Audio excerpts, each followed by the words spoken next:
Good afternoon, good evening, everyone. It is always a joy for us to welcome you to our Merry-Word JPIC Recording in event. progress. And at this webinar, we are especially happy to present you some of the most amazing and at the same time concrete and impressive ways in which the Church, through its different institutions, as well as members from our congregation, respond to the third goal of the Laudato Si 7-year action plan, ecological economics. Thank you for being part of our 7-year journey. My name is Adina Bălan. I belong to Congregatio Iesu, and together with my colleague Pauline Macharia from IBVM, greet you all from our Merry-Word JPIC office in Rome. As usual, we only have 3 housekeeping rules to which we might be very familiar already, but let's remember them again. So translation, there is Spanish, Italian, and Romanian interpretation available. In order to use it, click interpretation and then click on the language you would like to hear.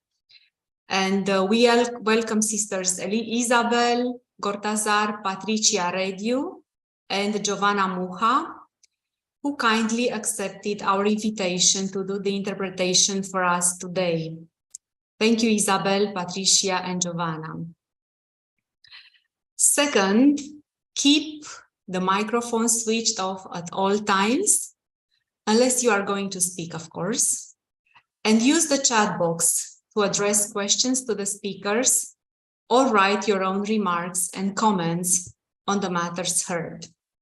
This would be all. Thank you for joining us, and we start this meeting in the name of the Father, and of the Son, and of the Holy Spirit. Amen.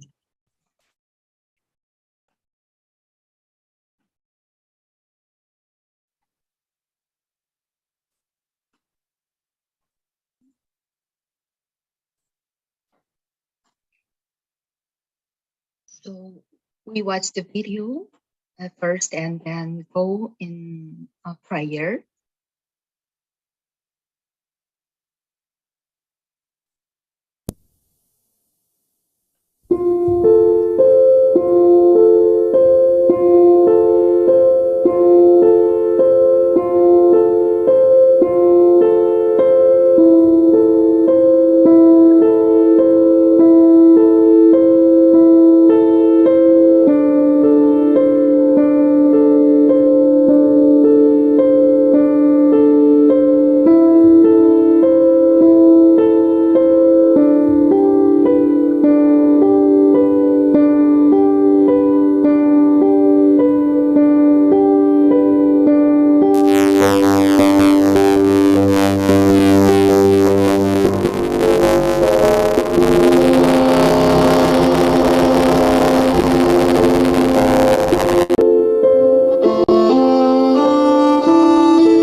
Close your eyes if you want to,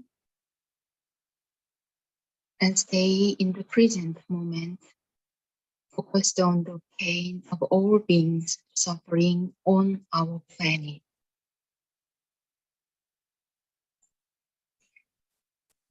Being in fear and isolation, being on the verge of extinction, those living in poverty, those displaced by the climate crisis, those suffering from war and violence in Ukraine and Myanmar.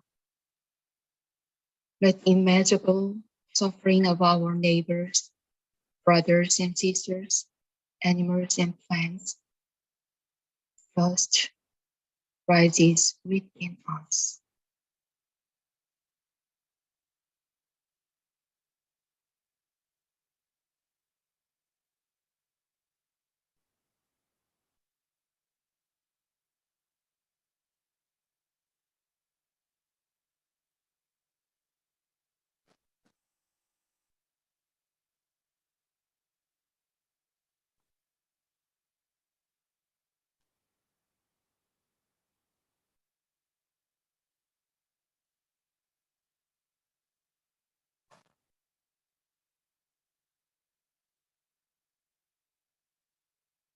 Let the pain pass through.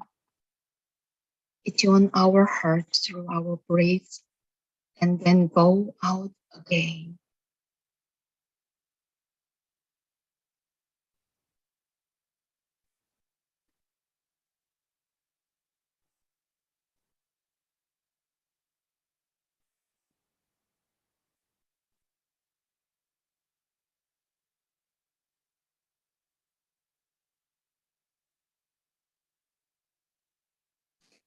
Give it to the Holy Spirit of healing, who breathes in all life.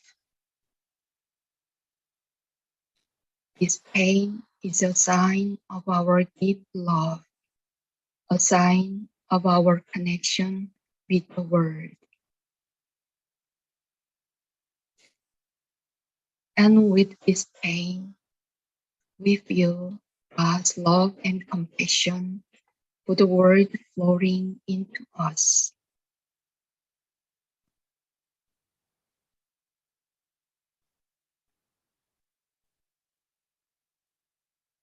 O God of all beings, at this time when we are gradually awakening to the breath caused by this beautiful planet, open our hearts and minds of all your children. So help us learn how to care for our earth and nourish life, not destroy our planet. Through our Lord Jesus Christ. Amen. In the name of the Father, and of the Son, and of the Holy Spirit.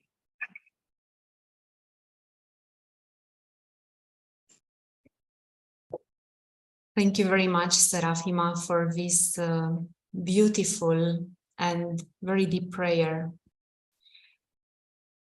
We just finished the season of creation, the official time of the season of creation.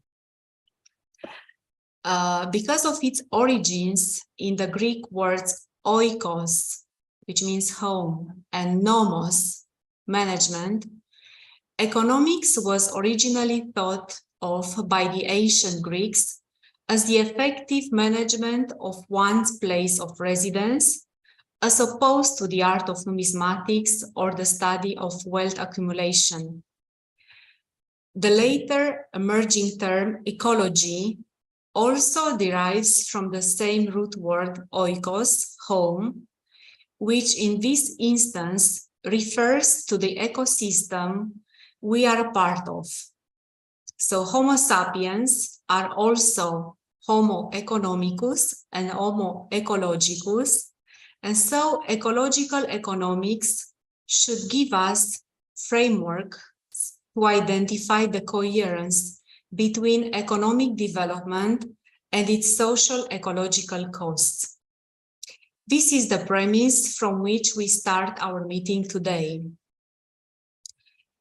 The increasing threat of a global climate crisis by the end of the 21st century, the ongoing global warming process, and the urgent need to carry out a pro-environmental conversation of the global economy are important factors of economy of our societies today. But what are we really arguing about when we debate climate change? Ecological economics, the third goal of the Laudato Si action plan, is a difficult one to achieve because it deals with topics like fair trade, ethical investing, ethical consumption, divesting from industries like fossil fuels that hurt the environment and people, and investing in renewable energy sources, among other things. All these issues make us wonder if economic growth is the cause or of the solution for biodiversity loss, for example, or why do we keep drilling for oil and gas when green energy sources are cheaper? Is it possible to protect nature without government intervention? The answer to this and other questions lies in economic knowledge. Today, we have invited 4 people with different backgrounds who, through their experience and wisdom, will answer some of our questions related to ecological economics. Thank you all for accepting to be with us today, and we look forward to your contributions. Before we listen to our guest, we shall watch a lovely video prepared by the CJ Sisters in Korea on how they work in relation to the ecological economics. Thank you, Therese, for projecting it.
Okay, we thank you, our sisters and Marywood family in Korea, for the good work you're doing to care for our common home.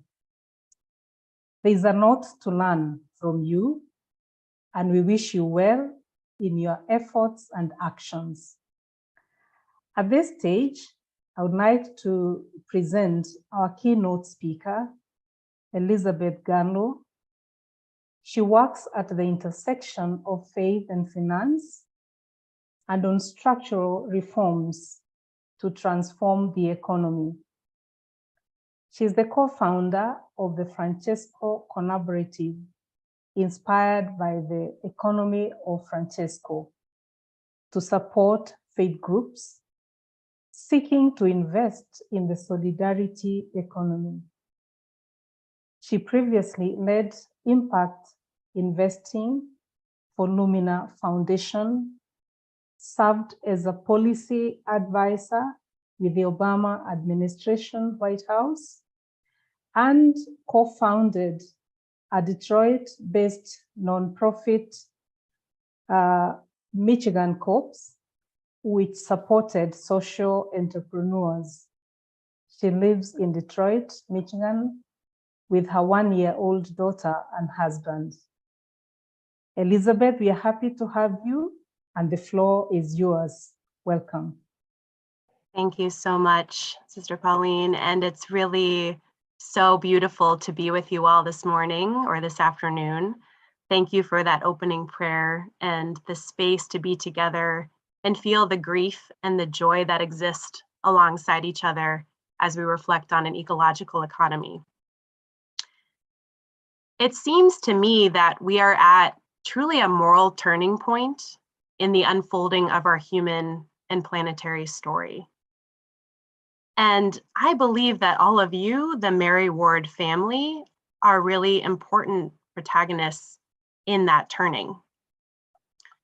Persistent war and conflict, a dominant economic logic that upholds exploitation and extraction from people and planet at unsustainable levels for personal gain, has contributed to growing inequality amidst some of the really devastating impacts of this ecological crisis. And these are wake-up calls for us. Or in the words of Pope Francis, they are cries, the cries of the earth and of the poor. And if we allow them, these cries should kind of break us open and invite us to pause and ask different questions of ourselves and one another. The cries invite us to find a deeper courage and discover creative ways that we can help transition from the status quo, which is unsustainable, to a new and hopefully wiser future. Through Laudato Si and the vision of an ecological economy, our Holy Father has called us into a vision of profound transformation toward a better world. And I believe this vision of an ecological economy calls us to really consider two core ideas, among many others, but I'll share two ideas with you today. The first is that we are invited to practice an economics that is at the service of life, not one where life is at the service of the economy. So we can consider the economy as something that is in itself embedded within the biosphere, within our common home, rather than something that has power over it. So this is a shift from some of the dominant economic theory that has particularly taken root in the global north. Much of modern, especially neoclassical economics, has taught us that the economy is itself a self-enclosed thing that is subject only to its own laws, its own rules and norms. But an ecological economy is one that is seen as but one part of our human social life, that it's intended to serve larger purposes. So what if we were to embrace this idea that the highest purpose of our economic life is to fulfill its creation, all of creation? The second idea is that an ecological economy is one that really puts at the center our interdependence with all of life. So it points to this important cultural narrative of interbeing, and then invites us into a way of being and relating to one another and this entire web of life. So as we consider this journey of transitioning our economy to better align with these two ideas, I think we're invited to acknowledge the valuable contributions of our old and existing paradigms, while also situating them in this context of wider eco-social transformation that Pope Francis has called us into. So for example, there have been in many places and in many situations fruits to economic growth around the world. It's helped us improve life expectancy. We've made advances in things like maternal health, literacy, education. And many have acknowledged that the fruits of growth have come about when we have invested in our collective institutions, like health and education. And your congregations have been at the forefront of some of that very important work. But today, it is those same institutions, our education system, our systems of production and consumption, our health system, housing, the economy broadly, that must be transformed. Because as some, I'm thinking of Catherine Trebek with the Wellbeing Economy Alliance, who's based in Scotland, as people like her have begun to point out, in many ways, the fruits of the growth of that growth are beginning to rot. So today's economic system rewards growth at very high costs to people and planet. Some of the greatest costs are ecological costs, which Pope Francis, through Laudato Si, has really called us to grapple with. Pursuing unfettered growth is a key driver of a range of environmental problems, from growing marine dead zones and collapsing fish stocks to the impacts of climate change on farming and agricultural systems. And our economic system also has costs for our human ecology, because in many ways it continues to reinforce inequality. So as long as the fruits of growth are unevenly distributed and the system enables wealth to accumulate to just a few who already have access to it, then we're really going to struggle with stark inequalities that are getting worse in many parts of the world. How did we get to a place where the richest 1% have accumulated twice as much wealth as 90% of the global population? It's really striking. So if we keep reaching for more and more growth, how might we do irreparable damage to ourselves and to our common home? That is a question that we are called to really contemplate. But if we have eyes to see and ears to hear the cry of the earth and the cry of the poor, then we are invited to be these protagonists of transformation. And that is a core message that Pope Francis has offered young people through the Economy of Francesco movement. This call is both systemic, because ecological economics, as Adina was sharing earlier, it invites us into big systemic transformation, but it also begins with our everyday behaviors and our choices and our practices. So while we might not be able to define a future ecological economy in every detail, because the future is always uncertain, we can intuit some of the fundamental transformations that might lie ahead. And we can pay attention to the ways that we can begin experimenting with new approaches that offer pockets of an ecological future in the present.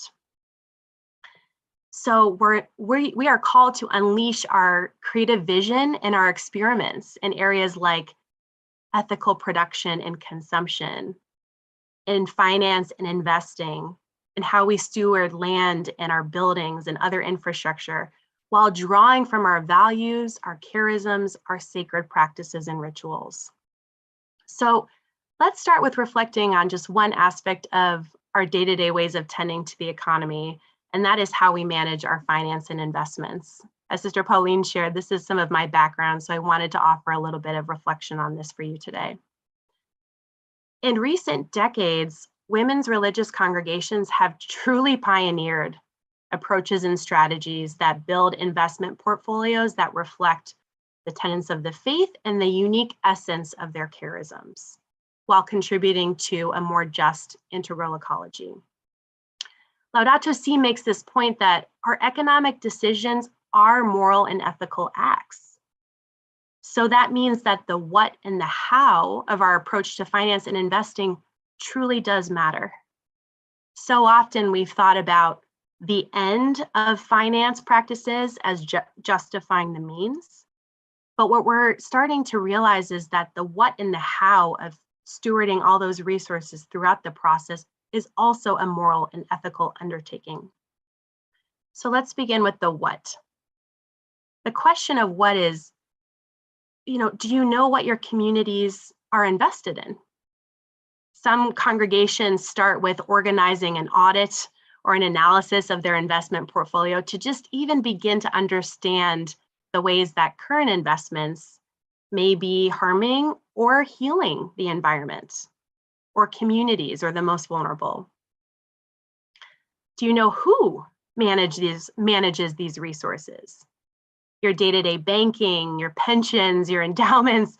Many congregations are in a sustained dialogue with advisors and asset managers and consultants and others who they're working with about their vision for an ecological economy and how that animates their financial needs and desires. So awareness is often the first step on this journey, because when we become aware, we may feel compelled to do no harm. And that's the first step. It often leads to resist approaches with our investment portfolios, things like exclusionary screenings and divestment strategies. So for many Catholic institutions, this has involved fossil fuel divestment, which is a way of putting Laudato Si into practice while also engaging in active dialogue and shareholder engagement in public markets, really providing a way to start to redefine society's moral code through our engagement. Many communities, when they're clear on their convictions and their values and their role in the issues they care about, begin writing or revising their own policies and their governance documents to start to really codify how they can be protagonists of transformation, as we're talking about. So these sorts of revised documents build an internal foundation that allows groups to adopt new intentions and behaviors across public and private markets, different types of investments and asset classes. One nonprofit organization, a Franciscan group that I had worked with, focused on contemplative Christian practice, and at first thought, well, this might not have anything to do with finance or with money. But then they started really reflecting more deeply and realized that they wanted to write a whole new financial philosophy that was inspired by their Christian values and their Franciscan values in particular. And they later learned that Saints Francis and Clare were actually economic revolutionaries. They started things called benevolent lending institutions to provide very low interest loans to the poor, as a way to disrupt usurious financial practices. So they realized it wasn't enough just to give the money away, but that they wanted to create a structural lever to change the economic system to try and get rid of usury. So this organization is now in the process of revising their internal policy and creating a new committee that's exploring ways they can shift their financial resources toward high integrity, values aligned investment options. This is an important step and a powerful example, but I think we also need to ask ourselves where along the journey we can go next, given our unique context and abilities. So for many, this looks like journeying toward greater encounter and accountability with community stakeholders, prioritizing what Pope Francis invites us to think about in terms of listening and encounter in these relational approaches to our financial management practices. Over the last year, 150 Catholic asset stewards have come together with our group through what we call livable future investing workshops to discern together how we let our faith lead us rather than our finance lead us in certain practices. So we've used this framework of See, Judge, Act to consider how we can bring more encounter and more relational decision-making through our committees and other decision-making processes to gradually keep moving us toward an ecological economy. So as we move into these new experiments with the what and the how of our finance, we can take the invitation of Laudato Si to heart and see every economic activity as relational. Even if the other is quote unquote invisible, whether through distance or institutional process, there is a responsibility to avoid harm to the other. As Catholics, there's even a higher calling of trying to heal broken relationships wherever possible, to build new economic relationships based on mutuality and communion. So this might mean we take a closer look at who's really benefiting from our resources, the how of our resources. One Franciscan sister in the United States, who was the treasurer of her congregation, wanted to do more to invest their resources in ways that supported Indigenous and marginalized communities. So after this livable future investing workshop, and with the help of one advisor, she ended up carving out 10% of their public markets portfolio and moving it into a new fund, working with projects that align with that intention. So she was finding ways to include both her grants and her investments as an expression of her mission. As we journey toward thinking about investments in a different way, we might ask ourselves who we're ultimately accountable to with our decisions, who decides, do the poor, do the marginalized have a voice in our processes? Does the earth have a voice? What would it look like if we brought their perspectives into our committees, into our decision-making processes? I recognize that everyone's first step will look a little different. We each have a distinct context. We each have an important role. But all of us are invited to contemplate these provocative questions, to think about challenging the status quo system where it's creating suffering. Questions like, if we aren't here to maximize our consumption, then what is enough? What is enough for us, individually and as communities? What do we actually need to responsibly sustain our community and our activities? And do we steward anything in excess of that? Or are we in relationship with other congregations, other communities who need our support?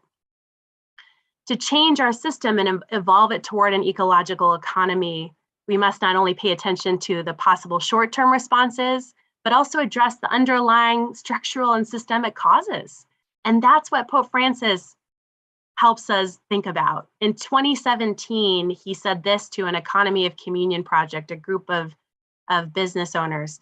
We must not only care for the victims, but build a system where there are ever few victims and where possibly there may no longer be any victims. As long as the economy still produces one victim and there is one single discarded person, communion has not yet been realized. So my invitation to you today is to reflect on how you want to be a protagonist of transformation in our economic system through the ways that you relate to and steward your financial resources, among the other resources of your Mary Ward family. And as Pope Francis has invited us to consider, we are called to go beyond being a good Samaritan. We are called to remake the road between Jericho and Jerusalem so that all may traverse it more safely. We must be engaged in changing the system, and the way we steward our assets gives us particular power as agents of that systemic transformation. So I'll leave you with two thoughts. The first is that we are on a pilgrimage toward this ecological economy. And we should remember that on a pilgrimage, there are likely to be many false summits. We may think we've arrived, but we've never truly arrived. The process of cultural evolution and transformation is continuous. There is no arriving. So the good news is there are many, many fellow travelers on the journey. And in our mutual accompaniment of one another, we can find great joy. And the second is this: if we are to be protagonists of an ecological economy, we must make friends with uncertainty. And this is hard because our current economic logic loves to predict outcomes. It's born of what Pope Francis calls this technocratic paradigm, which loves this idea of linear progress. We solve problems by going from A to B to Z. But the truth is that the future and the crises that we're seeing today are truly emergent. So we must in some ways acknowledge our not knowing and embrace this mindset of being a student, ready to learn from our experiences, humble enough to not regard any solution as final, and open to acknowledging the valuable perspectives of everyone that we encounter along the way. So in that spirit, I invite you to consider how you, individually and collectively as a Mary Ward family, are called to be prophets of this future, not our own. One that stewards an ecological economy and really readily participates in the unfolding of heaven on earth. Thank you so much for all that you're doing, and thank you for the opportunity to be with you today. Thank you very much, Elizabeth, for the insights and the invitation to us to be part of this emerging future. Now, to further cement what Elizabeth has shared, we welcome you to watch yet another short video from India, both IBVM and CJ. Therese, please.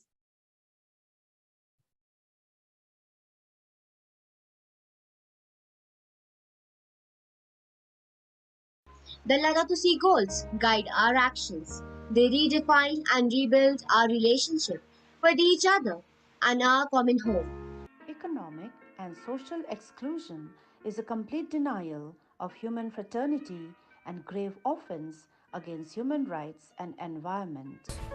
In order to promote ecological economics, we need to convert our dream about ecology into practicalities. All economical actions are underpinned by the principle, to have enough is to be rich. Ecological economics. Laudato Si calls us to adopt an ecological economy with a focus on sustainability and development rather than efficiency and growth. The principle of the Goal 3 ecological economy are sustainable production, fair trade, ethical investment, divestment from fossil fuels and other harmful activities. A green campus is a place where environmental friendly practices and education combine to promote sustainable and eco-friendly practices in the campus. Each year, we celebrate different events to spread the message of environmental concern and conservation. This became necessary because the world is facing unprecedented environmental challenges. Here are some pictures of the different activities conducted by the Loreto and CJ schools.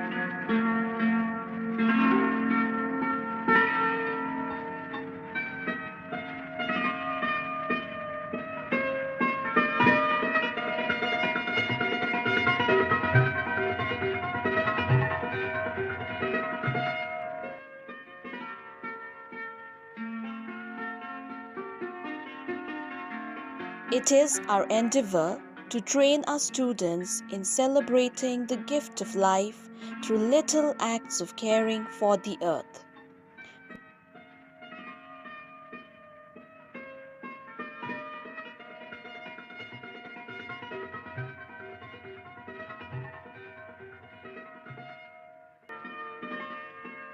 Gather for yourself in your youth a great treasure of good habits, says a foundress, Mary Ward. We are the alumni of Mary Ward Metric Higher Secondary School, Mittappalli. We decided and set ourselves a motto to build a community to save our Mother Earth and nation. From our motto, we have started working with afforestation to reduce global warming and reduce the scarcity of oxygen. Our future goal is to plant more trees and bring awareness among people about the importance of trees. We came forward with an action plan and engaged ourselves by fixing October 2nd of every year as a plantation day. On October 2nd, 2021, we reached out to the people in our locality and explained about the importance of the afforestation and planted trees in their permissions. By doing this, we planted 500 samplings in our surroundings. As a result of our initiative, some volunteers apart from our alumni association joined us to continue the service.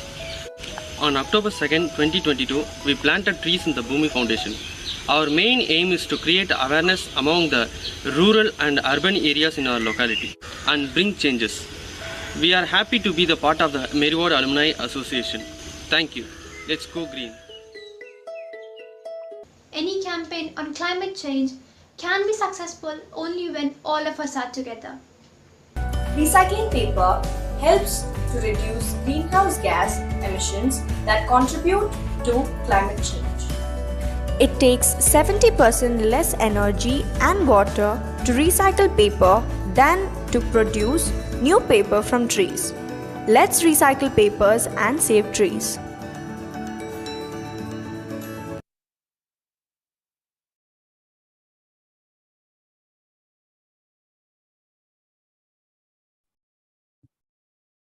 Thank you to our Merriward JPIC network in Nepal and India for this beautiful video. You can find it on our YouTube channel, along with other videos from different IBVM or CJ schools in India. So different students try to create something on how they understand ecological economics. We move to our next guest of today, Carlos Solis.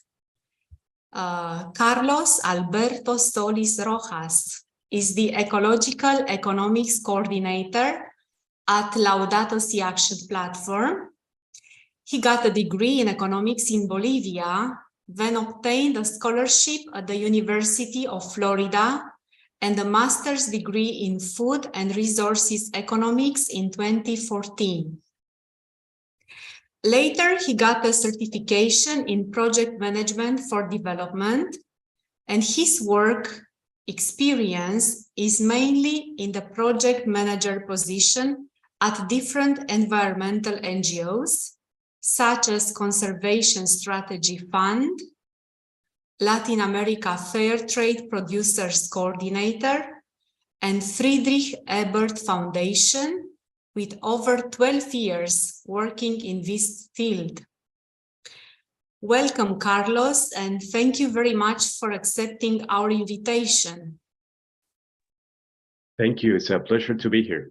Can you please give us a bit of a background on ecological economics in the context of the encyclical Laudato Si?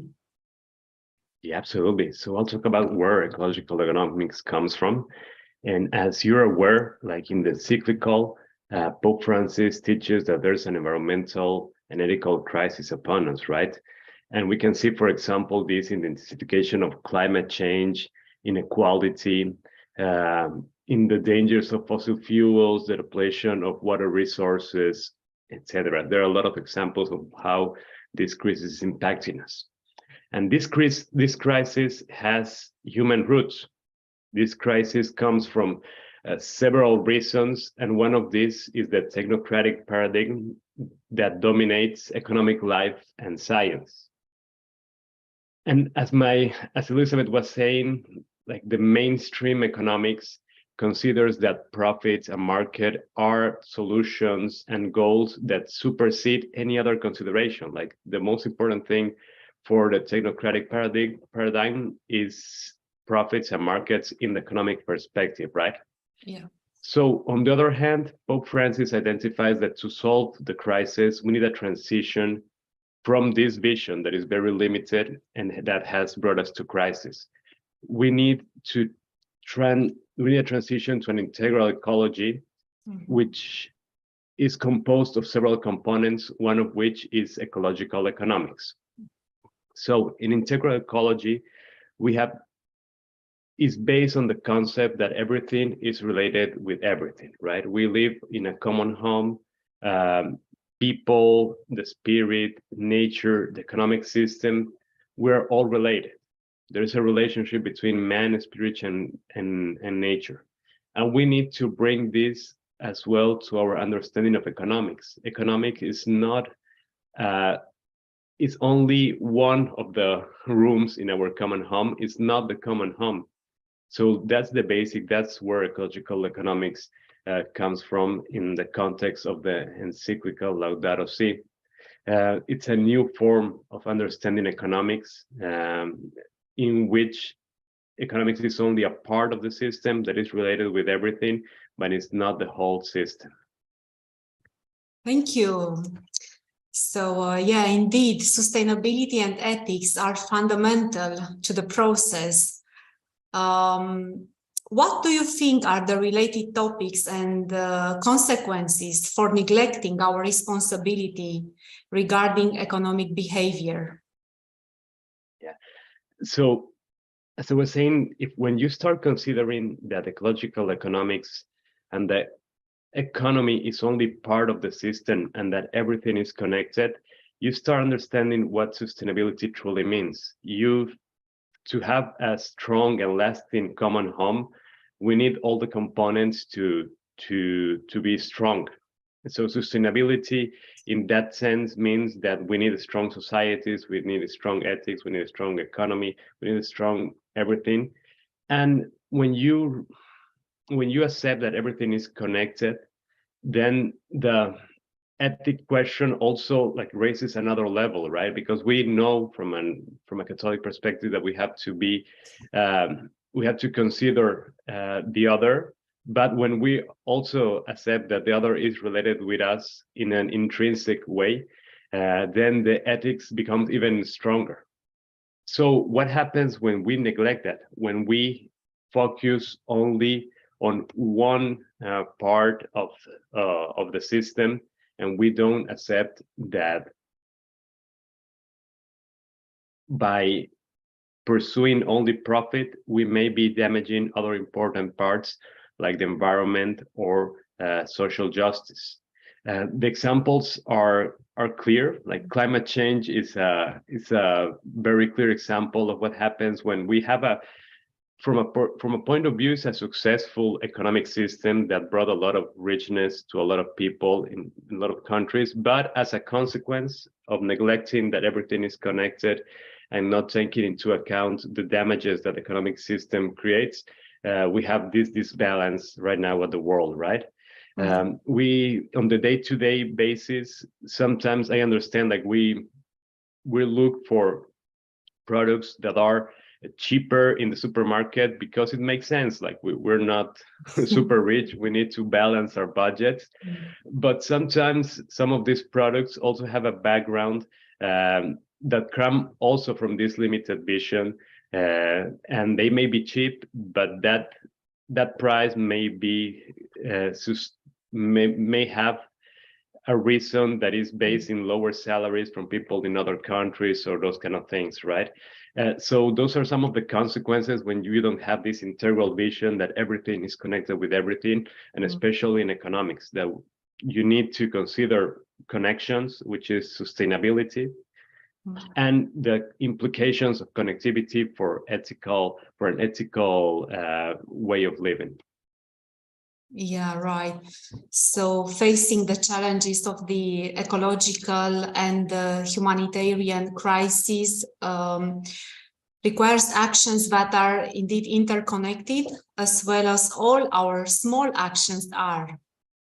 So would you kindly share with us some of the activities Laudato Si movement undertakes in relation to ecological economics? Yeah, absolutely. So first of all, like the encyclical was a way of giving a voice to the cry of the earth, right? So the Laudato Si movement is trying to do something similar and is giving a stronger voice to the Catholic community that is worried about the environmental crisis. And first of all, Laudato Si movement is a movement. It's a group of organizations. It's not only one organization. It's everyone. It's all Catholics that are worried about environment and want to do something about it, right? And so from this perspective, Laudato Si movement works with Catholic organizations around the world in various ways to help them address and try to solve this issue. For example, we provide resources.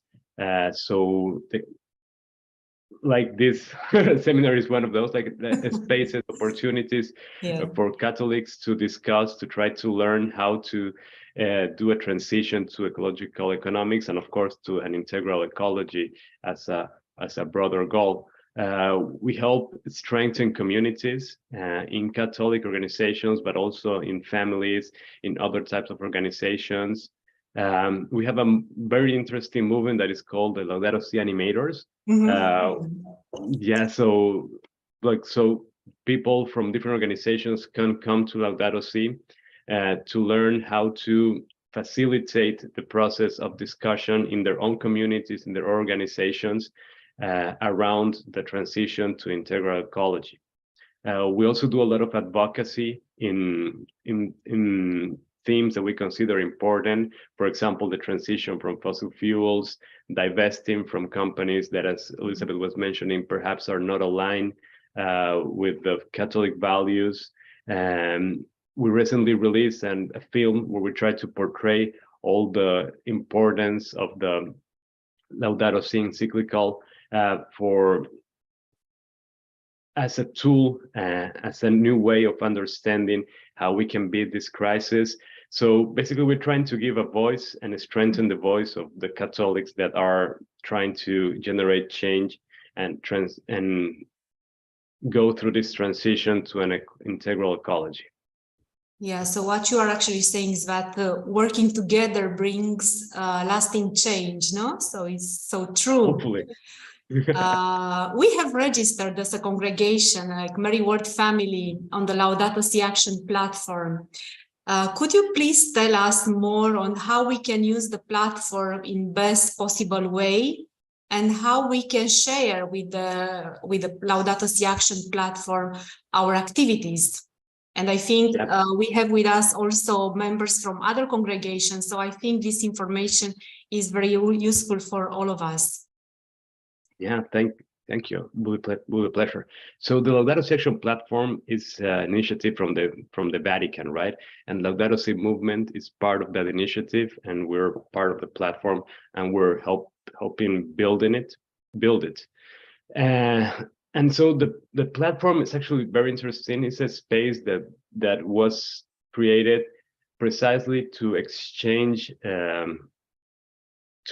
experiences about this journey that is the transition to an integral ecology, right? So this is a place where, as you mentioned, organizations, family, individuals can go register and get resources, get some help to guide them in the journey. And for those of you that have already registered, you know that you start by answering some questions, by letting the platform know what are your goals, what would you like to achieve. Yeah. And so we use all that information to help you build a Laudato Si plan, you know, to put into paper what is it that you want to achieve, either as an individual, as an organization, or as a congregation. Wherever you are, it's good to put things in paper, right? To say where you want to go. Then there's some resources, some practical guidance in the platform. Once you know where you want to go, we suggest some actions that may help you get there. And we provide resources that will generate information that will make your trip easier. We have videos, we have documents, we have guidances that can help with different challenges that the transition faces. And we also try to be a community.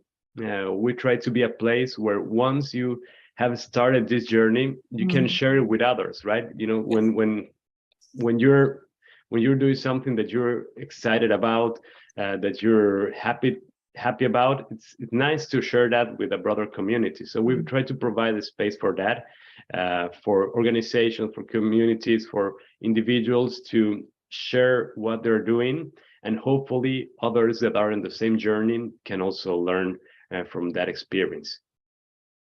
Yeah, thank you. I have forgotten to mention that. Thank you for your answers. Yourself and Elizabeth and all our guests will be here with us for an open forum.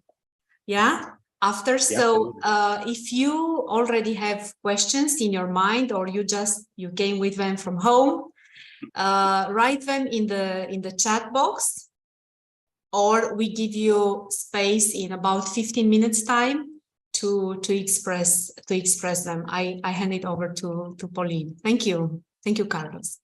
Thank you. Thank you, Adina. Thank you so much, Carlos, for your rich sharing. And yes, everything is interconnected. Now, Meriward family is truly grateful. Now, I have the honor to welcome two of our own sisters, Mariana Eva and Anu Annette Lecter, our great ambassadors to the 2022 Economy of Francesco. Mariana CJ is from Romania. She worked as a nurse before she entered the congregation. She is currently a student at the University of Padua, taking religious science, and she lives in Vicenza, Italy. Annette IBVM is from South Asia province and works in Loreto Development Center in Nepal. She is also one of the members promoting Laudato Si in the province. She is interested in nature, photography, and working for society and humanity's well-being. So Mariana and Annette, welcome to this session, and thank you for your time. Mariana, I start with you. Briefly, could you share with us what participating in the economy of Francesco meant for you personally? Welcome. Gracias. Hello, everyone. Tuve la oportunidad de participar en este evento de economía de Francisco. Es la primera vez que entro en contacto con It's the first moment I was in touch with this empresarios que están comprometidos en un proceso de diálogo inclusivo. Young, committed to an inclusive dialogue. More than 1,000 youth gathered from different countries. We all gathered together as a family to organize, to create, to protect our common house, the earth. How to tidy up our house, how to develop it in order that we all have a space, our own role, our own dignity. There's place for everybody. With this new economy, ecological economy, where everyone might be able to realize and to behave as a human being, because there's place for everybody. Thank you. Thank you, Mariana. Annette, how was that for you? Thank you, Pauline. Gracias. Greetings to everyone present here. Saludos a todas las personas que At the me outset, I escucháis. must admit that Yo for me quiero personally, this deciros event que para was mí an personalmente opportunity fue una of oportunidad a lifetime. inmensa It stirred my thoughts on de the problems we aprendizaje. face as humanity and Nosotros challenged me también to be the tenemos change grandes that I want desarrollos. to see in the world. To be more specific, Economy of Francisco was an international event where all young entrepreneurs, economists, and researchers and change maker were present from 100 countries as a one prophetic community that had one vision in mind, that is to be starting point for a chain reaction capable of making this world a better place for us and for the future. I genuinely experienced tremendous inner freedom to connect and build a community that can serve the universe. This event shed light on how we can make an economy equal for every individual, especially by supporting local businesses, activities, and our way of living, which is more eco-friendly. Consequently, we as an individual or community can bring about a change in our society. Thank you. Thank you. Thank you very much. We liked the idea of you working in villages at the economy of Francesco. How would you see this working for us as Medwood family? Mariana, I start with you again. Okay. Estábamos divididos en varios grupos. We were divided up in different groups. I was part of vocations and benefits in terms of vocation. For me, vocation and benefits were two different things, two different dynamics. In that group, I could see the importance of meeting, how these two words could meet, how each person has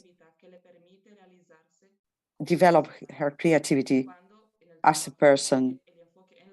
When we are focusing that, when in our work, in our job, we are focusing not in the benefit, but in the human person.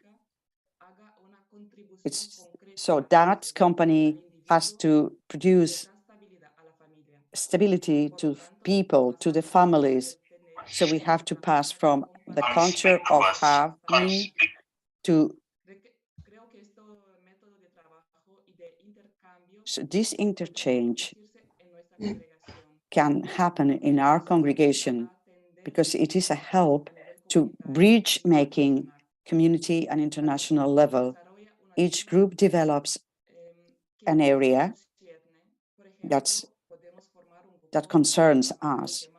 We can establish a committee or a board on this, also combining the theological and economical language, allowing us to discover the best method of all the gifts that God has given to each one of us, providing us and challenging us that we haven't been called to work on our own. We are called to work for others, creating relationships. We have a common home, so we need to develop also common relationships.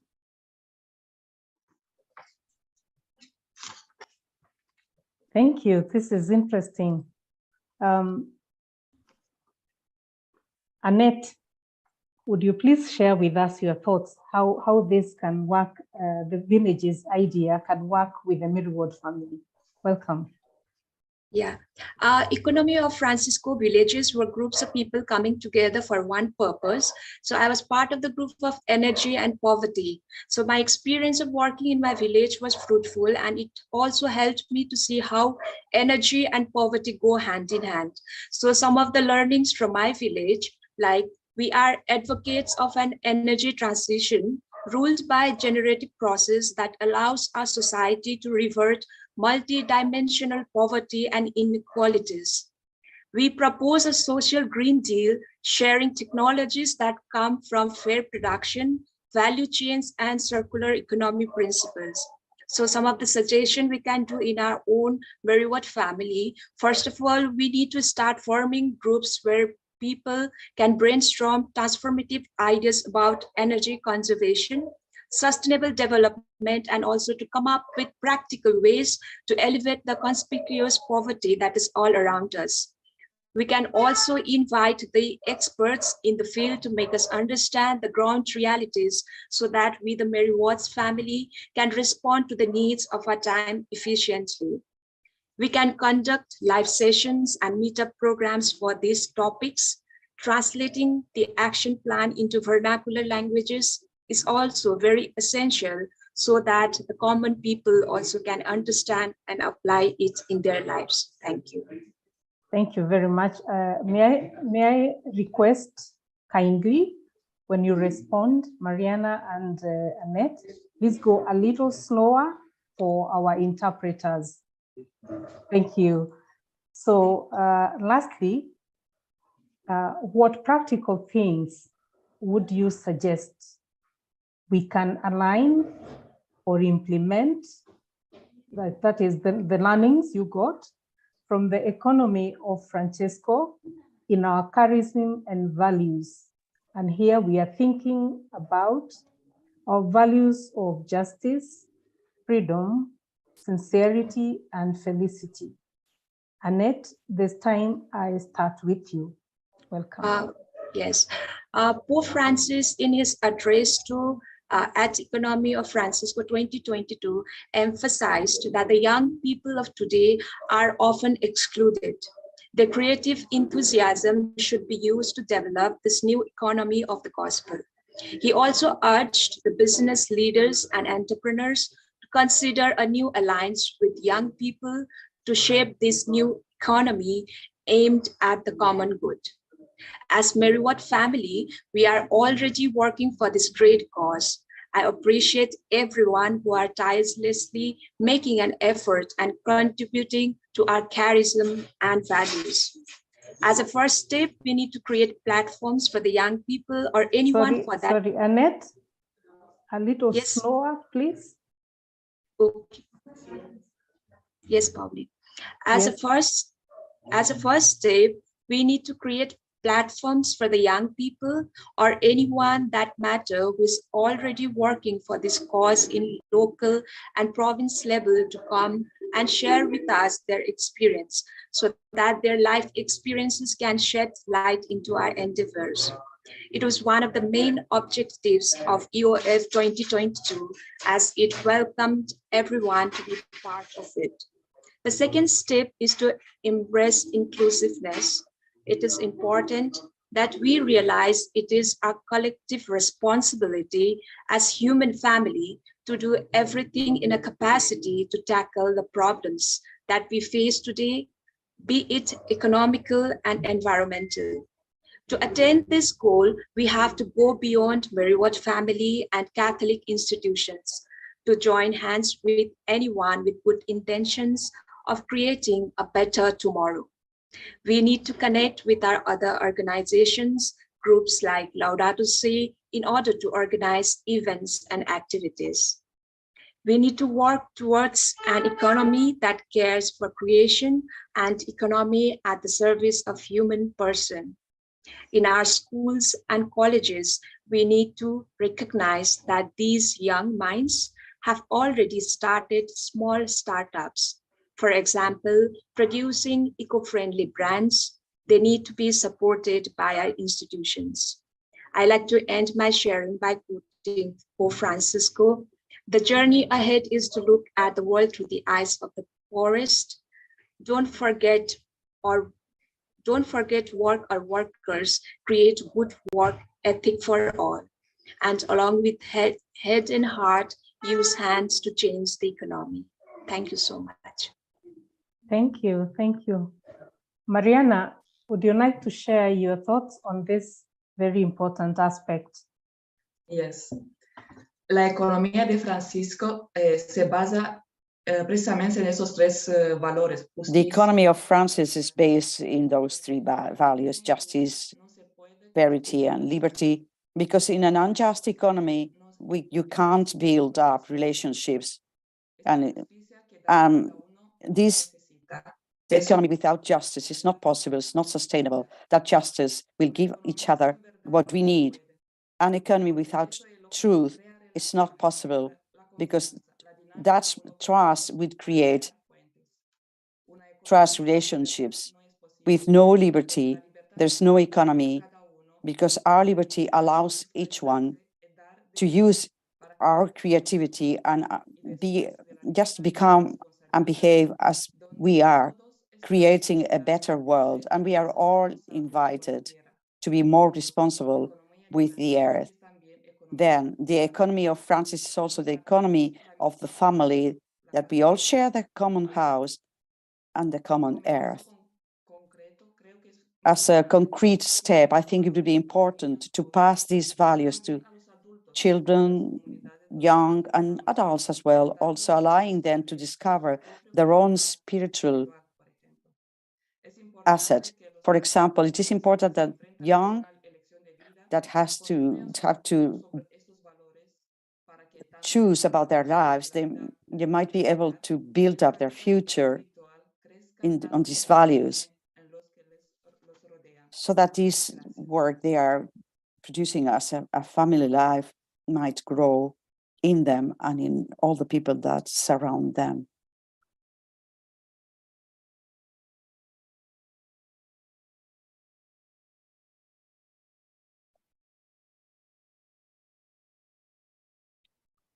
Okay.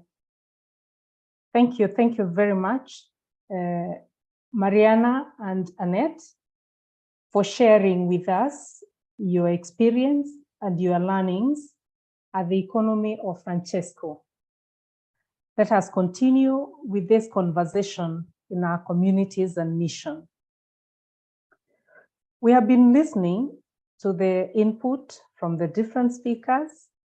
Now we have an opportunity for open forum for the next few minutes for a question or comment. Please, you can use the reaction button to raise your hand and we shall give you an opportunity to speak or put your question or comment on the chat. Welcome.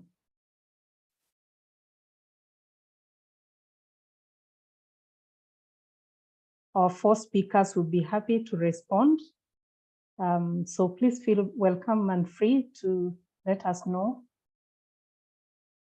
if you'd like to speak or you write something on the chat.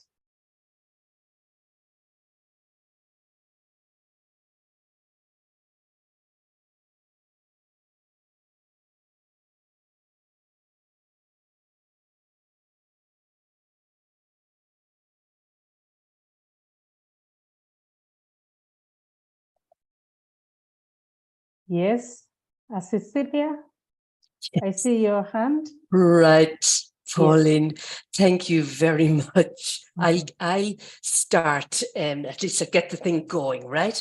Yes. So first of all, a big thank you to everybody. This has been really inspiring. And thank you very, very much, Adina and Pauline, for thinking about doing ecological economics. I think it's really, really important that economics, that we are aware of how economics works at every level.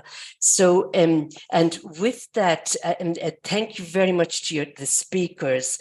I found it, quite inspiring and insightful what you've had to say. And there are just a couple of things that I'd like to bring up.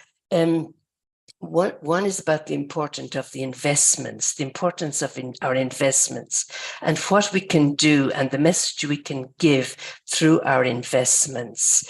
And I think I know that we have, ethical investments and all of that. I think it will be good for us all to be aware and to grow in our understanding of how much our investments can actually impact the world and impact it for better. And above all, now in trying to make the world economically and ecologically sustainable. So that on the one hand. Then I'd just like to ask Elizabeth, I think it is, because one particular point that I have about the investments is that we've been trying to look to ensure that we are not investing in fossils, right? So the thing is, don't invest in fossils. We're trying to ensure that we are not. Now, at least when I discuss this with the people who do our investments for us, on the one hand, they say it's extremely difficult to be sure that you're not investing. It's somewhere down the line in fossils. I hear a number of congregations saying, and I think even the Vatican, that they're trying to divest from fossils. So I would like a comment on that, just to be sure if you can be sure that you're not investing, or if it is always unclear. That on the one hand. And then just to go, I want to kind of link in what we're doing here with events that are happening at the global level in relation to the United Nations these coming weeks. And as you know, both Laudato Si and the whole Sustainable Development Agenda and the climate action and all of that, they're all intimately connected. So like just on Monday, the COP27 on climate is beginning in Egypt, right? That's one thing. And then in December, we have the COP on biodiversity. Now, that's one we never hear about, right? And we never hear about it, and it's in the most awful state. So, and actually Laudato Si representative is going to be there in Montreal, and I was talking to her the other day. But in both of these, they'll be looking at the financing, you know, of what kind of, how do we finance all of this to try to ensure that on the one hand, we try to stop the climate disaster, and on the other hand, that we try to improve the situation of biodiversity. But I would just like, I wonder if you could comment a bit, if, you know, the kind of financing, is it the old model, or do you see a kind of a new approach more in line with what Francisco is trying to propose? I wonder if you have any ideas on that. I would like to hear about it. So thank you very much, and sorry for talking so long about it at all. Okay, thank you. Elizabeth, would you like to respond to this? I think it's in direct relation to what you shared. Absolutely. I can start, and others may have thoughts too. Carlos and I have been working a little bit together on this topic. So Carlos, please feel free to join me. So I think, Cecilia, what you raised is at the heart of the debate about ethical finance, particularly this debate around what high integrity fossil fuel divestment looks like. And you are very right to point out that the data is currently imperfect. So there's this whole kind of set of criteria for investments in the public markets that you may have heard of as called ESG, environmental, social, and governance criteria. And the big debate right now is how good is the data that we have about that ESG criteria. And many people are rightly saying that the data is not perfect and that there is still a lot of confusion as you really get clear. And as you said, you follow the indexing and the, you know, so many financial products in the public markets are very opaque. There's a lack of transparency about how funds are being bundled. And so what I would say is this is an invitation to really think of ESG as a process more than an end product. So as you think about environmental, social, and governance criteria, how is that applying to your process? And how can you always try to be a voice for the need for better and improved data? So there are new data platforms that are being created. Often they're called ESG intelligence platforms, that groups are trying to endeavor to get better data from companies and to bring that data to light and bring more transparency. But I think part of it too is the demand for it has to be there for us to continue making these platforms and this data better. This is so important in terms of the kinds of conversations that you are having with your advisors, with your financial intermediaries, to truly bring the demand for good, transparent data there. Your second question about the kind of unique approach that, let's say, the economy of Francesco is inviting us to goes hand in hand with this, because many people acknowledge that there are certain practical benefits or realities to being invested in the public markets, but also that there are many ways in which people might consider alternatives to public market investing. So often many consultants and advisors might discourage groups from looking at alternatives to public market investing because They may feel it has a higher risk profile, in terms of financial risk. What I would say is that we are kind of on an interesting, we have an interesting opportunity right now to rethink what risk means. So when we continue to invest in unsustainable investments in the public markets, we are contributing to climate risk. We are contributing to the risk that our generations to come will not be able to thrive. And that is a different way of thinking about risk. So we need to not just think through the narrow lens of financial risk, but we need to think about risk holistically. And when we're able to do that, sometimes it opens us up to think creatively about the types of investments we might find outside of the public markets, in private fund opportunities. And there's some creativity in terms of building new types of products that would enable us to invest in renewable energy and alternative climate futures. So this is, to me, this is really an ongoing process of endeavoring to think about not only how do we resist with our portfolios, resist the things that aren't working, but what kind of future are we building? So it's often a combined approach. And I think, so I'll just use one concrete example, is a fund called Vita, which many of you know. You may know the team is based in Ireland. They are focused on bringing clean cooking stoves and other renewable energy powered solutions to East Africa. They have created a fund that enables people to invest both with equity and with debt.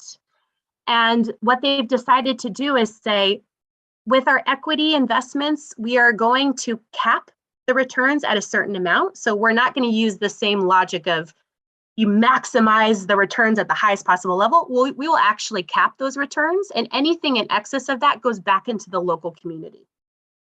So it really invites us to think about this, again, this question of what is enough? And rather than thinking about maximizing wealth, we might also think about who benefits and the multiple stakeholders that are involved. I see greenwashing is mentioned in the chat, and that is a tremendously, that's a huge issue as well. And that goes hand in hand with the integrity of the data we have on these ESG products, right? So we have to endeavor to try and bring more transparency to it. And this question around the voices of Indigenous communities and other marginalized communities is really important. So we've been working with groups, for example, who might do public engagement in the public markets through things like proxy voting. But we also are working with groups who are trying to create participatory decision-making opportunities by inviting representatives from underrepresented communities into their decision-making process. So there's a book called Letting Go, which has explored some of these questions around how can we be more inclusive and participatory in our grant making into our investment. So I hope I didn't say too much there. I know there's so much to unpack there. And Carlos, please feel free to jump in there. I'll say with Annette and Mariana too, I was at the Economy of Francesco event with them. And Pope Francis said in his remarks that we have to be careful to not make finance our idol, to remember that finance is at the service of the kind of economy you're trying to build, whereas in so many ways, finance has been what we are serving, right? So. Thank you, Elizabeth. Carlos, in a minute, would you like to add anything to that question?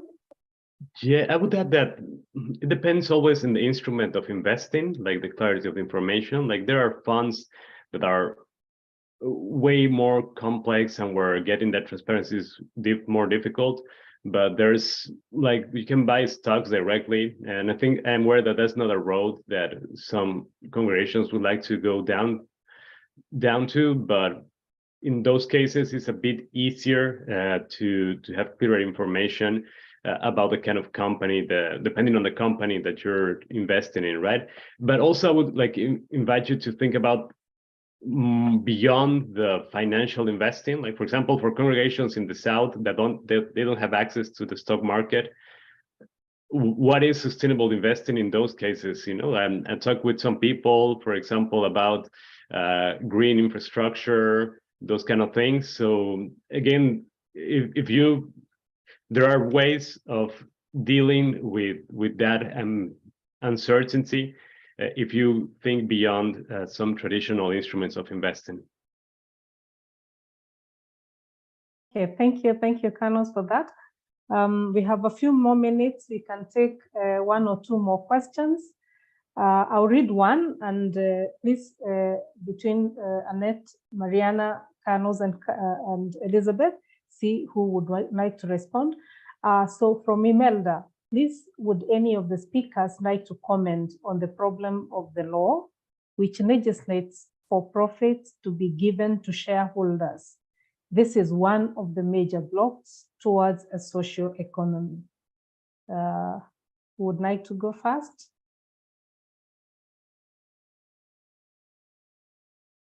Elizabeth? I can try at Oh, that. sorry, It's a complicated issue, right? Yeah, you can start. You can start. Go ahead. Yeah. So I don't think that I may disagree there in the sense that I don't think that giving that shareholders by receiving part of the profit is not necessarily the problem. I would say that the problem is when maximizing profit is all those shareholders care about. As Elizabeth was saying, perhaps those shareholders need to think what is enough. Like, you know, like do we really need returns of 100% of our investments? So it's complicated. As I said at the beginning, we don't. It's important that we don't forget that although capitalism is flawed and has brought us here, it like to this crisis, it also has brought us to a good place in terms of like the richness and the development that has generated in a lot of places in the world. So we have a saying in like Latin America is that don't throw the baby with the water. You know, like you have to realize that there are good parts and bad parts in this case of capitalism and shareholders getting the profits. That would be my take on it. I don't know, but if you have another opinion, Elizabeth. One thing I've been really inspired by is the ways that certain initiatives are trying to think about the positive attributes of, as Carlos is saying, an economic system of capitalism. So things like what Mariana was saying about the importance of freedom to express our creativity and bring our gifts to fruition. And that's really crucial. At the same time, shareholder primacy. So maximizing benefit, maximizing wealth only for shareholders has often created situations where workers aren't paid a fair living wage. There are abuses within workplaces. And so until we start to really think about the purpose of business and enterprise and investing as creating benefit for multiple stakeholders, until we do that, we will continue fostering the kind of inequality that I think is creating a lot of issues in society today. Shareholder primacy also in many ways contributes to the kind of extractive industry that we see, you know, throughout the global South in particular, like mining, for example. It's been really inspiring to see the ways that the church has tried to play more of an activist role in calling out the kind of exploitative and extractive practices of the mining industry, which are in many ways furthered because certain investor interests are the primary interests at play. So there are a couple of movements that I would call attention to, you know, in Latin America, Sistema B, or in the US, the equivalent is like B corporation movements, which is this idea that the purpose of companies is to have benefits for different stakeholders. One other resource that I'll put in the chat here is this group called MSI Integrity, which is thinking a lot about multi-stakeholder strategies through the lens of human rights. So as we think about supply chains in the economy, as we think about, you know, the types of companies we're building, how are we thinking about workers and communities alongside kind of shareholders and investors? Thank you for the input into the questions. I think I take one last question. We all know that awareness does not always change behavior. Elizabeth, what would be the first step process to create some action plan to begin economic justice in creating equity in our investment portfolios? I think that's direct to you, Elizabeth. Sure. That's a wonderful question. I completely agree that we can be aware, but not converted. So we have a lot of information, we have a lot of knowledge, but unless we feel like we have a conversion of our hearts and our minds, we may not feel compelled toward action. So Pope Francis in the Economy of Francesco has really emphasized encounter. And I think it was Annette who said, when, quoted him, that we must see the economy through the eyes of the poor. We must accompany and walk with the poor. So first is, when we work with groups and we're trying to move from awareness to action, we create opportunities for encounter. So who are you going to encounter? Who are you going to meet? Whose suffering will you encounter directly and make your own to help clarify what is yours to do with your resources? What are the purposes you're feeling most called to do? So we've actually brought groups of investors to visit indigenous cooperative coffee farms in Mexico, or to go visit, new enterprises here in the Southern United States. So I think there are ways in which encounter really matters. So that's one.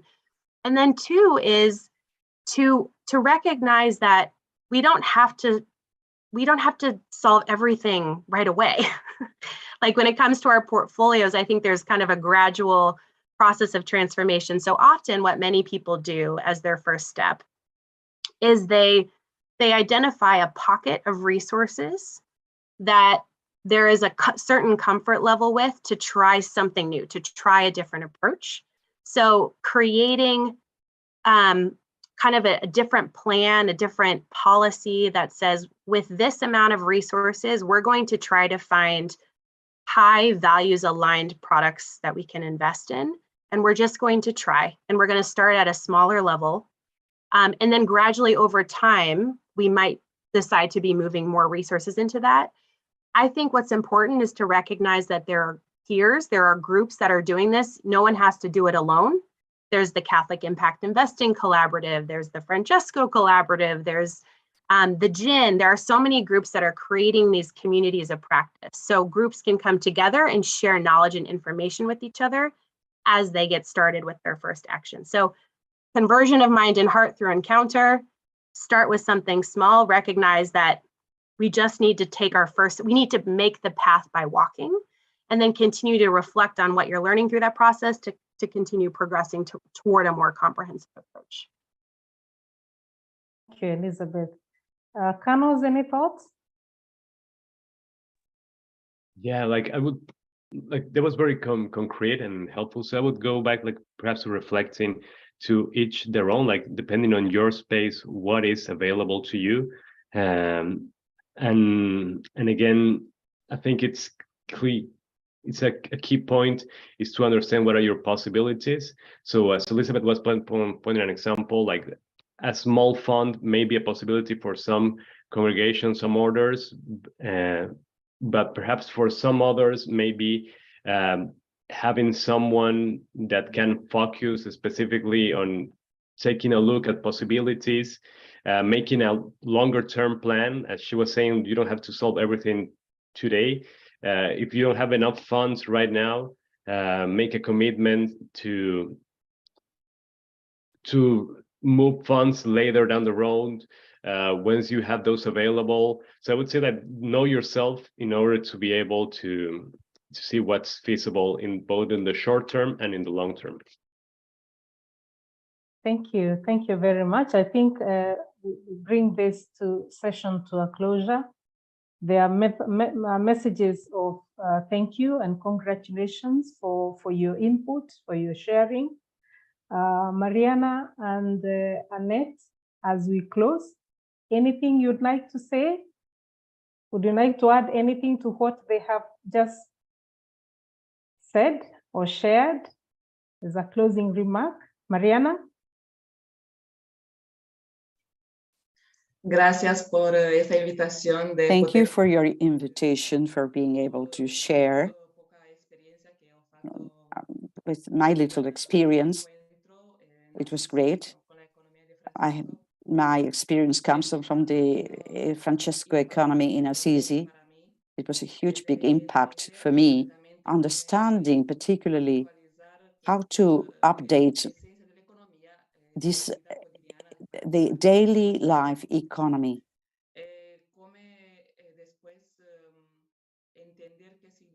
and how to be able to understand, to act at concrete daily life, and how to put them into practice, coming from small things. I was thinking about my childhood. Just the fact that teachers in the schools welcome children to share small things. Then we go to values, we focus on values. And from there, how to live when there are no values, when there's no sense of life.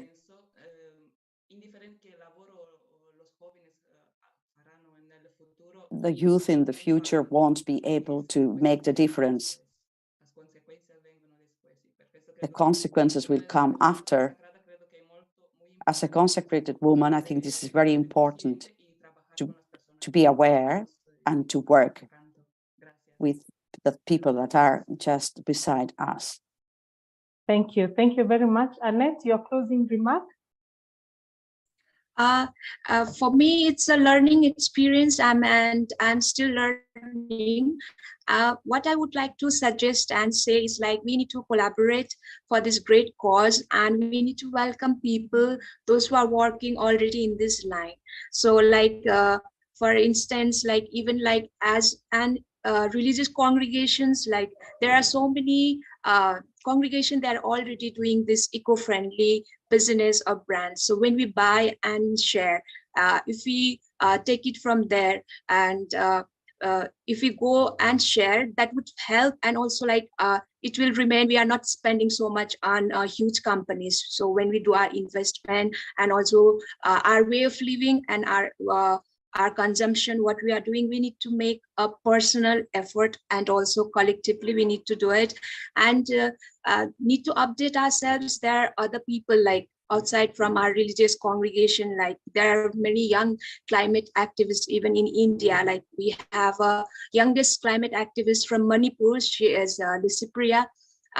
For her also, like, she's going to attend this COP17 in Egypt on Monday, which is there, and she do not have fund for that, and she's just selling tea and collecting money to go and attend that, because it's a huge fund needed for her to go and attend.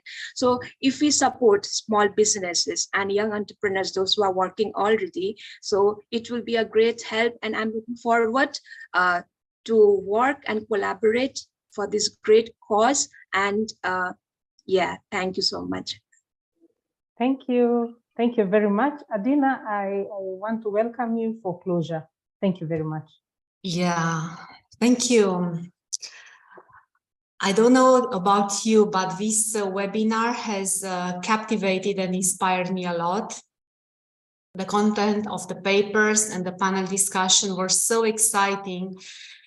And listening to all, I think we are on the edge of a revolution. First of all, in our understanding of how all and each one of us can lead change in ecological economics as well.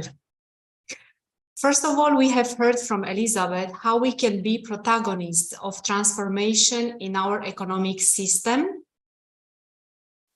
through the ways we relate to and steward our financial resources, among the other resources of our congregation. Carlos explained to us why building a strong community to enable co-creation and collaboration is essential to face the environmental and humanitarian crisis. And Mariana and Annette created an inspiring reflection between the economy of Francesco, values of justice, truth, and freedom, and Mary Ward values of freedom, justice, sincerity, and felicity can inspire young people to be protagonists of change. Thank you all for your questions, remarks, comments. Thank you to our translators who did an excellent work today. And thank you, Therese, for sharing this. A special thank you to our JPAC coordinators who kindly sent us the latest on the implementation of the Laudato Si 7-year action plan. The 2022 edition in English is ready, but we are still waiting for the Spanish version, which we will share with you via email very soon. We now end our meeting with a closing prayer prepared by our JPIC team from South Africa. Thank you all for being with us today.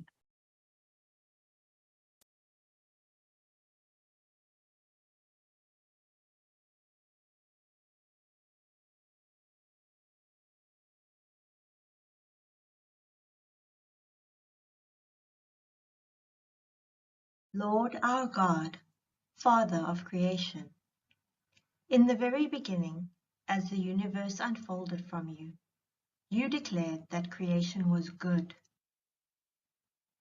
You created humans to live in communion with this goodness, breathing your spirit into us and sustaining us with the elements and fruits of creation. You invited us to be your partners, and it was good, wonderfully good. But somehow, along the way, we forgot our connectedness and exercised our dominion over the earth ruthlessly and cruelly. Now the earth suffers and her children cry. What have we done? In the name of progress, we have taken more than we need, too quickly for the earth to replenish. We have wasted so much. We have made a mess. We have set children to work, robbing them of health and childhood. We have enslaved those who have little to begin with. We have trafficked, abused, squandered and misused what you have gifted us. We must change, but change is not easy, and we need you. Forgive us, merciful Father, for breaking our partnership with you, and for exploiting each other and the earth. We are sorry. In your mercy, draw us back to your goodness. Quieten our fears so that we may listen to the voice of creation, your voice that speaks to us in nature. Convert our hearts and enable us to turn the tide. Thank you, Father, that you have brought us together from across the world to share with and learn from each other. We are willing. Bless our labors as we collaborate and network. May the inspiration we have gained from others renew in us a sense of reverence and connectedness. Fill us, as you did the disciples at Pentecost, with zealous fire that will create in us a blessed unrest so that we can turn our dreams of justice into reality. Help us to find joy in doing your will as we strive to live simply, sustainably, and in solidarity with the poor. This we pray in the name of Jesus. Amen. Thank you.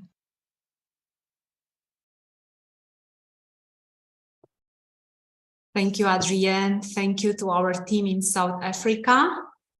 Thank you all for being with us today. We hope to see you soon at our next webinar. We don't know yet when it will be, probably next June, to celebrate 2 years of implementing the Laudato Si 7-year action plan. Thank you, a special thank you to Elizabeth, Carlos, Marianne, Annette, our dear, lovely translators, Isabel, Giovanna, and Patricia. Thank you, Pauline. Thank you all for your patience, and thank you, especially big thank you for your beautiful, lovely comments in the chat box. Thank you very much. Goodbye. Thank you. Thank you all. Bye-bye. Bye-bye. Thank you. Thank you, everyone. Bye, everyone. Bye-bye. Bye. Thank you, Adina. Thank you, Pauline. Bye-bye. Thank you. Bye-bye. Thank you. Thank you so much. Bye. Thank you. Bye-bye. Adiós. Consume. Thank you. Hi. Adiós, adiós, adiós. Adiós. Adiós, adiós, adiós. Yeah.